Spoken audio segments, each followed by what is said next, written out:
Uşaq sinifdən qaçır.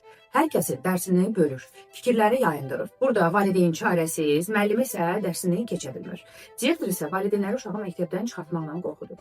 Kimsə kimisə qorxudaraq uşağı korreksiya edə bilməyəcək. Əziz valideynlər, evdə uşaqlarınıza sərhəd qoyun. Dərhal hər bir şeydən ötürü cəza verməyin. Bəzi cəza tamamilə əks təsir göstərir. İnterli qabiliyyəti olmayan, idarə edə bilməyən müəllimi sinif rəhbəri kimi qoyduqda təbii ki, sinifi də, uşaqları da idarə edə bilməyəcək.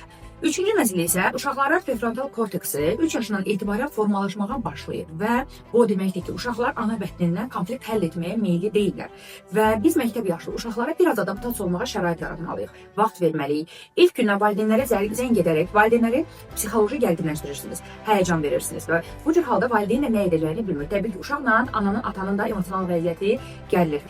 Uşaqlara şema olaraq formalaşdırırıq. Sən pissən, sən bacarıqsızsan, sən tərbiyyəsizsən, sən sinifdə dərsi bölürsən və uşaq artıq bunu zaman keçdikcə qəbullanmağa başlayır. Bilirsiniz ki, uşaqların empatiya qabiliyyəti böyüklər kimi olmur. Onlar qarşı tərəfdən hər hansı bir agresiv bir davranış gördükdə onları dərhal aclamağa və ya problemin həll yolunu asan və rahat şəkildə həll etmək əvəzinə vura bilər, agresiya göstərə bilər, söyüş söyə bilər və bu halda əziz valideynlər siz evdə uşağınıza problem həll etmə qabiliyyəti formalaşdıracaqsınız. Əziz müəllimlər hər şey üçün uşağı cəzalandırıb müdir və ya psixoloq otağına göndərməyəcəksiniz. Uşaqlara problem həll etməyə dəstək olaq.